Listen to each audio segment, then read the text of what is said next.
அனைவருக்கும் வணக்கம். இன்று நாம் பயணமில்லா பயணம் என்ற அந்த எமது பதிவினை காண உள்ளோம். கடந்த 4ஆம் தேதி இந்த மே மாதம் பெங்களூர் பன்னாட்டு மையம் ஒரு நிகழ்விற்காக சென்றிருந்தேன். அப்போது காலையில் நடந்த அந்த நிகழ்ச்சியின் அமைதியான வாசிப்பு நிகழ்வில் கலந்து கொள்வதற்காக காலை கிட்டத்தட்ட 11 மணிக்கு அந்த மையத்திற்கு சென்றேன். அந்த மையத்தில் எனக்கு பிடித்த சமீபத்தில் இந்த ஆய்வுக்களத்திற்காக பிடித்த பல்வேறு நிகழ்வில் அந்த பெங்களூர் பன்னாட்டு மையம் நிகழ்வும் ஒன்று. நேரில் காணக்கூடிய ஒரு சந்தர்ப்பம் ஏற்படுத்தி கொண்டு மாலையில் தரவு சார்ந்தது என்ற அந்த நூலில் டிபெண்டன்ட் என்ற நூலாசிரியர் மதுமிதா முருகையா எழுதிய நூலாசிரியர் பெங்களூரில் இருந்து லண்டனில் தற்போது குடிபெயர்ந்து அங்கு ஒரு நூலினை எழுதியுள்ளார். அவர் ஒரு நோய் எதிர்ப்பாளர். அதற்குண்டான படிப்பு, அதற்குண்டான ஆய்வினை செய்பவர். கோடிபெண்டன்ட் என்ற இந்த செயற்கை நுண்ணறிவு குறித்து ஒரு நூலினை, அந்த தாம் எழுதிய நூலினை ஒரு உரையாடலாக கலந்து கொள்வதற்காக மாலைகளில் நடந்த ஒன்று. அதில் நிகழ்வில் கடந்து கொண்டே அந்த நிகழ்வு குறித்து பின்னொரு நாள் நமது இந்த பதிவில் பகிர்ந்து கொள்ளலாம் என்று உள்ளேன். அவர் லண்டனில் இருந்து அந்த பெண்களுக்கான 2024ஆம் ஆண்டு இந்த செயற்கை நுண்ணறிவு குறித்து ஒரு கோடிபெண்டன்ட் தரவு சார்ந்தது தமிழில் கூறலாம். அந்த தரவு சார்ந்தது நிகழ்ச்சிகளில் செயற்கை நுண்ணறிவு குறித்து உரையாடலை நிகழ்த்தினார். அவருடைய அந்த நூல் குறித்து பின்னர் ஒரு நாள் பார்ப்போம். எனக்கு மிகவும் பிடித்த அந்த காலை பகுதி அமைதியான வாசிப்பு நிகழ்வில் கலந்து கொண்டது மிகவும் பிடித்தமான ஒன்றாக இருந்தது. அதில் நான் படித்த அந்த ஒரு சில எனது உடல் உறுப்புகள் ஒத்துழைத்த அந்த ஒரு சில மணித்தியாலங்களில் பல்வேறு நிகழ்வுகளை அந்த அவருடன் டெல்பிலா மர்ஃபி என்ற அந்த பயண விரிவுரையாளர், லெஜண்ட் என்று கொள்ளக்கூடிய பயண விரிவாளர் என்று கூறலாம். அவர் பதிந்த அந்த நூல் மிகவும் சிறப்பு பெற்றதாக எனக்கு இருந்தது. ஒரு விரைவான வாசிப்பினில் கிட்டத்தட்ட அந்த ஃபுல் டில்ட் என்று அந்த மிதிவண்டியின் மூலம் கிட்டத்தட்ட அயர்லாந்திலிருந்து இந்தியா வரை மிதிவண்டியிலேயே கிட்டத்தட்ட அந்த தான் பயணத்தை தொடங்கியுள்ளார். அது வாழ்வின் தனது கடினமான பயணத்தை தொடங்கி அவரது வாழ்வும் அவரது பயணத்தை இந்த மிதிவண்டி மூலம், சைக்கிளின் மூலம் அந்த பயணத்தை ஏற்படும் நெருக்கடி, மரணத்தை நெருங்கும் பயிற்சி ஆகியவை அந்த அவர் சந்தித்த அந்த பல்வேறு நிகழ்வுகளை அதை நூலாக தொகுத்துள்ளார். மிகவும் அனைவரும் படிக்க வேண்டிய பயண நூலாகும். ஆங்கிலத்தில் லெஜண்ட் என்று சொல்வார்கள். நாம் அந்த சொல்லை பிரித்தோம் லெக் எண்ட் என்று வரும். நமது கால்நடை முடிந்து அடுத்த ஒரு நீண்ட பயணமாக செல்வதற்கு சைக்கிள், மிதிவண்டி மிகவும் உறுதுணையாக இருந்தது நமது கண்டுபிடிப்பு கருவிகளில்.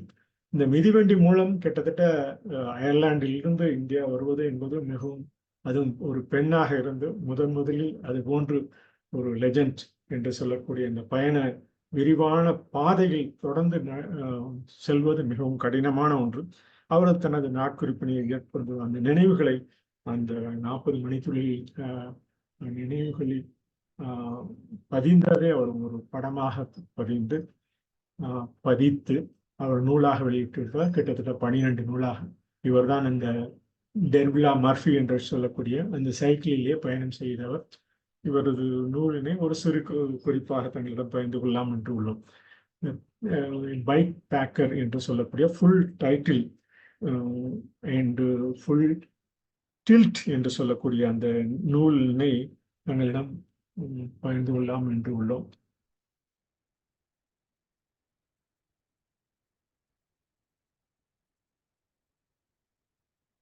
இந்த நூல் அனைவருக்கும் ஒரு உறுதுணையாக ஒன்று என்று கூறலாம்.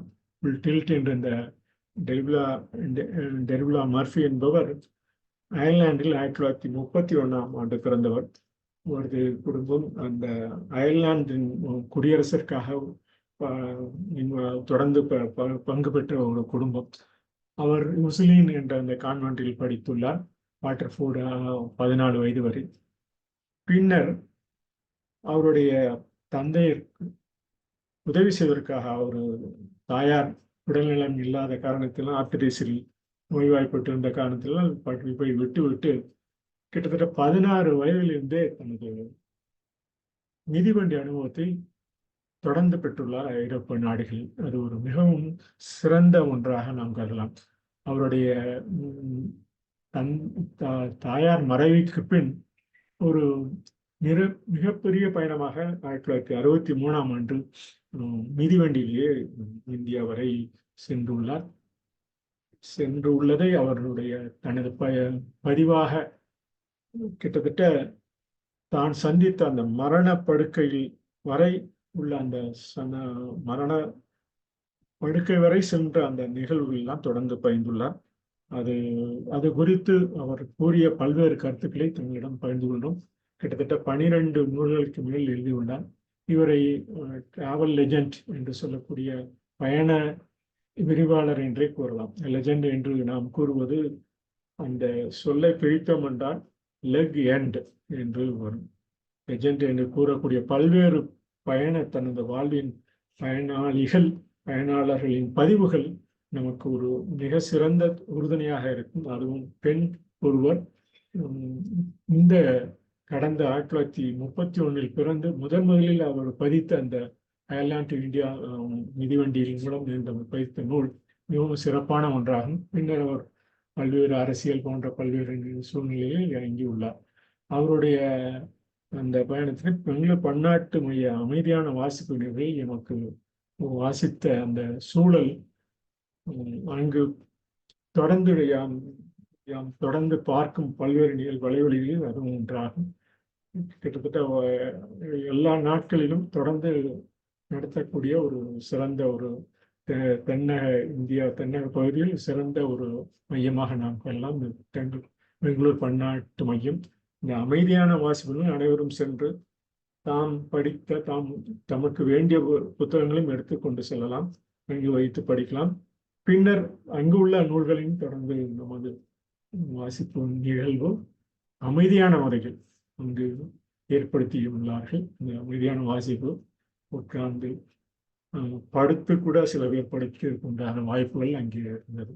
இது அதனுடைய முகப்பு பகுதி. அந்த நாம் சென்றது எக்கோஸ் ஆஃப் ஏஐ என்று சொல்லக்கூடிய அவருடைய அந்த நிகழ்வுக்காக சென்றது. காலையில் இந்த அமைதியான வாசிப்பு நிகழ்வில் கலந்து கொண்டது மிகவும் பிடித்த ஒன்றாக இருந்தது என்றால் அதனை தங்களெல்லாம் பயந்து கொள்கிறோம். கிட்டத்தட்ட எமது உடல் உறுப்பும் 40 மணித்தியாலங்கள் கிடைத்தது மிகவும் கடின முயற்சியில் கிட்டத்தட்ட 40 நொடி அங்கு வாசித்த அந்த நினைவு பகுதியை அங்கு எடுத்துக்கொண்ட பதிவினை இந்த படத்தின் மூலம் அதெல்லாம் எழுத்து பகுதியாகும். அவர் பயண இலக்கிலா நூல் என்று நாம் கூறலாம். நமது வாழ்வே பயண இலக்கில்லாத ஒன்று. பயணமாக நாம் செல்லும் ஒவ்வொரு மணித்துளிகளும் நமது வாழ்வினை ஒரு நிலைப்படுத்தக்கூடிய தன்மை உடையது. அவ்வாறு அந்த மறுபார்வையாக இந்த நூல் தான் சந்தித்த கடினமான பயணம், அந்த பயணத்தில் ஏற்படும் நெருக்கடி, மரணத்தை நெருங்கும் பயிற்சி மூலம் மீண்டும் தனது வாழ்வின் முன்னேற்றத்தை தன்னிறைவு பெறுவராக மாற்றி அமைத்ததும் அவரை டெவ்லா மர்ஃபியை கூறலாம். ஒரு பயண இலக்கிலா நூல். அயர்லாந்திலிருந்து இந்தியா மிதிவண்டி என்ற முழு சாய்வு ஃபுல் டில்ட் என்ற நூலினை ஒரு வகையாக தாங்கள் அனைவரும் படிக்க வேண்டிய ஒரு நூல் என்றே நாம் கூறலாம்.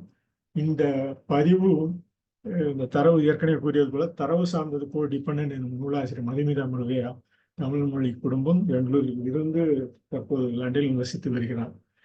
தமிழ் மொழி குடும்பம் அவரது தாத்தா பாட்டி அவரது குடும்பத்தினரும் அன்று அந்த மாலை நிகழ்ச்சியில் வந்து கலந்து கொண்டார்கள்.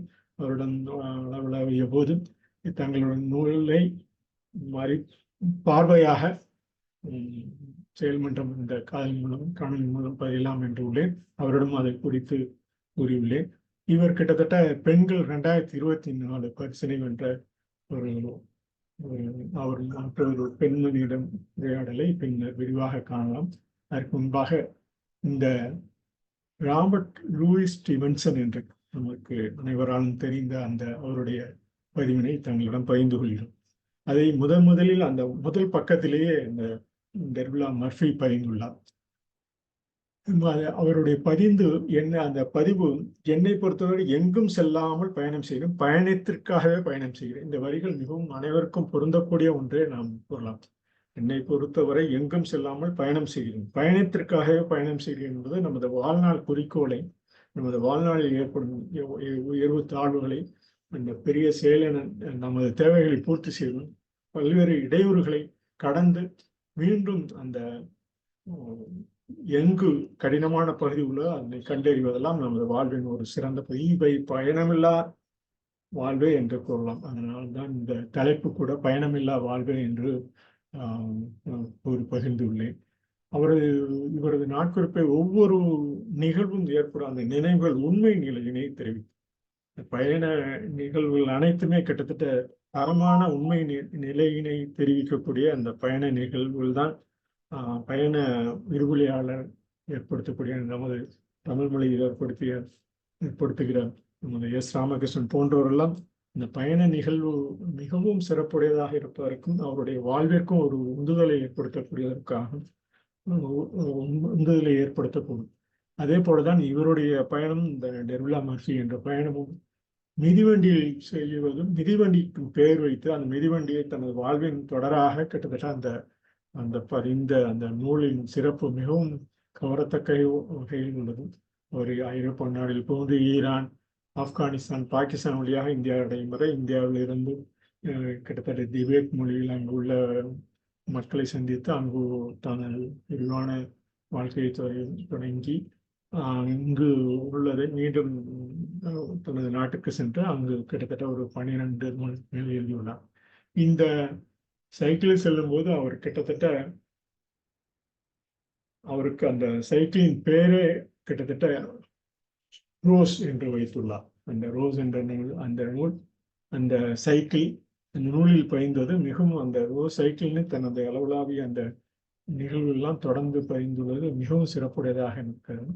ஒரு தனியாக ஒரு கிட்டத்தட்ட ஒரு 25 பிஸ்டல் உடைய அந்த துப்பாக்கியும் கையில் வைத்துக் கொண்டு பல்வேறு நிகழ்வுகளுக்கு சந்தித்த வெள்ளம், திருட்டு போன்ற பல்வேறு நிகழ்வுகளில் ஒரு உறுதுணையாக இருந்து அந்த துப்பாக்கி இருந்தது என்றே கூறலாம்.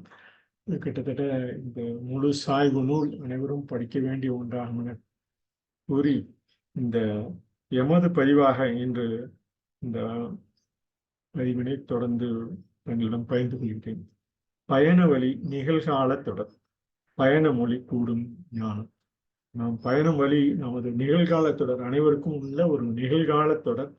இந்த பயணம் வாழ்வின் நிலை கோட்பாடு, இந்த வாழ்வின் ஒவ்வொருவரின் நிலை கோட்பாடு என்றே கூறலாம்.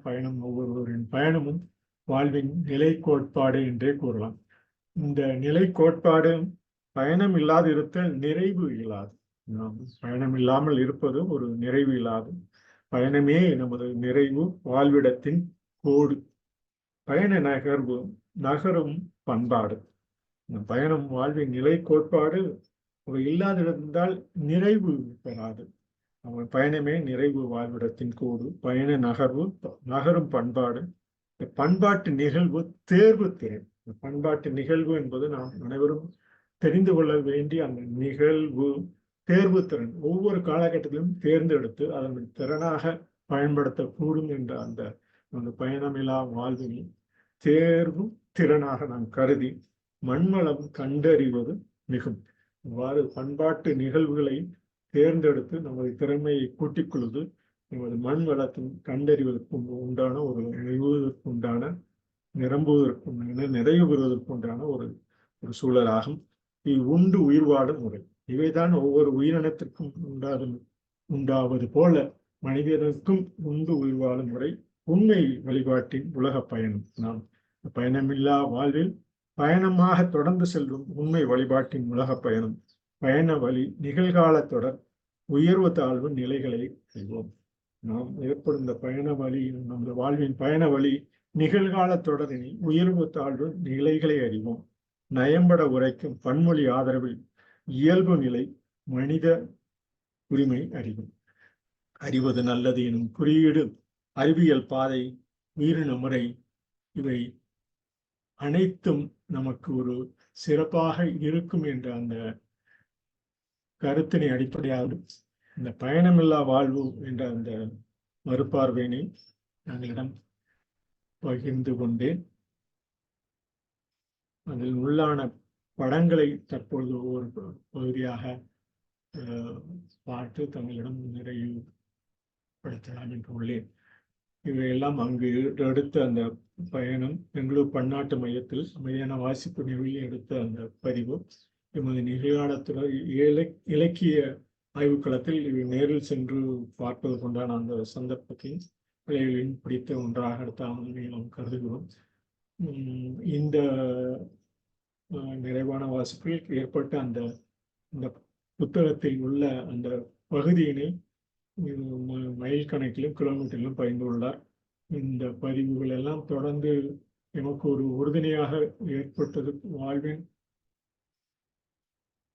ஒரு சிறப்பான பகுதியை அடைந்திருக்கிறோம் என்ற வாழ்வின் சிறப்பான பகுதியை அடைந்திருக்கிறோம் என்று சொல்லக்கூடிய இந்த நூலினை வாசிப்பு திறன் எமக்கும் அளித்த அந்த சந்தர்ப்பம் மிகவும் வாய்ப்பு என்று, மிக சிறந்த வாய்ப்பு என்று கருதி இந்த பயணம் வழி நிகழ்காலத்தொடர் பயண மொழி கூடும் ஞானம் என்ற ஒரு பதிவினை நிறைவு செய்யலாம் என்று உள்ளோம். இந்த பதிவினை வாசித்து எங்களிடம் நிறைவு செய்யலாம் என்று உள்ளோம். பயண வழி நிகழ்காலத்தொடர் பயண மொழி கூடும் ஞானம். பயணம் வாழ்வின் நிலை கோட்பாடு. பயணம் இல்லாது இருத்தல் நிறைவு இல்லாது. பயணமே நிறைவு வாழ்விடத்தின் கோடு. பயண நகர்வு நகரும் பண்பாடு. பண்பாட்டு நிகழ்வு தேர்வு திறன் மண் வளம் கண்டறிவது மிகும். உண்டு உயிர் வாழும் முறை உண்மை வழிபாட்டின் உலக பயணம். பயண வழி நிகழ்காலத்துடன் உயர்வு தாழ்வு நிலைகளை அறிவோம். நயம்பட உரைக்கும் பன்மொழி ஆதரவில் இயல்புலினை மனித உரிமை அறியும். பயணம் அந்த வாழ்வின் ஒரு உந்துதலுக்கான ஒரு நிகழ்வாக பயணத்தை நான் கருதலாம். இவை நயம்பட உரைக்கும் அந்த பன்மொழி ஆதரவில் நாம பல்வேறு மொழிகளை கற்றுக்கொள்வதற்கு உண்டான அடுத்தடுத்த நாடுகளில் ஏற்படும் அந்த நிகழ்வுகள் எல்லாம் கண்டுகொள்வதற்கு உண்டான ஒரு ஆதரவாக இருக்கும். அந்த இயல்பு நிலையாகும். மனித உரிமைகளையும் அறிந்து கொள்வதற்கு உண்டான ஒரு நல்ல குறியீடாகும். அறிவது நல்லது எனும் குறியீடு, அறிவியல் பாதை, உயிரின முறை, அறிவு சொல்லும் அளவு விளங்கும், அறிவியல் மொழி குடும்ப நிலை அறிவோம். மீண்டும் இந்த ஒரு பாடலில் பதிந்து தங்களிடமிருந்து இன்றைய பதிவினை நிறைவு செய்யலாம் என்றுள்ளோம். பயண வழி நிகழ்காலத்துடன் பயண மொழி கூடும் ஞானம். பயணம் வாழ்வின் நிலை கோட்பாடு. பயணம் இல்லாது இருத்தல் நிறைவில்லாது. பயணமே நிறைவு வாழ்விடத்தின் கோடு. பயண நகர்வு நகரும் பண்பாடு. பண்பாட்டு நிகழ்வு தேர்வு திறன் மண் வளம் கண்டறிவது மிகும். உண்டு உயிர் வாழும் முறை உண்மை வழிபாட்டின் உலக பயணம். பயண வழி நிகழ்கால தொடர் உயர்வு தாழ்வு நிலைகளை அறிவோம். நயம்பட உரைக்கும் பன்மொழி ஆதரவில் இயல்பு நிலை மனித உரிமை அறியும். அறிவது நல்லது எனும் குறியீடு, அறிவியல் பாதை, உயிரின முறை, அறிவு சொல்லும் அளவு விளங்கும், அறிவியல் மொழி குடும்ப நிலை அறிவோம் என பயந்து இந்த பயணமில்லா பயணம் என்ற அந்த நூலின் மறுபார்வினை அந்த அமைதியான வாழ்வு சூழ்நிலை தங்களிடம் இந்த வாய்மொழி மூலம் பகிர்ந்து கொண்டதில் மிக்க மகிழ்ச்சியடைகிறேன் என கூறி இந்த பதிவினை நிறைவு செய்கிறோம். நன்றி, வணக்கம்.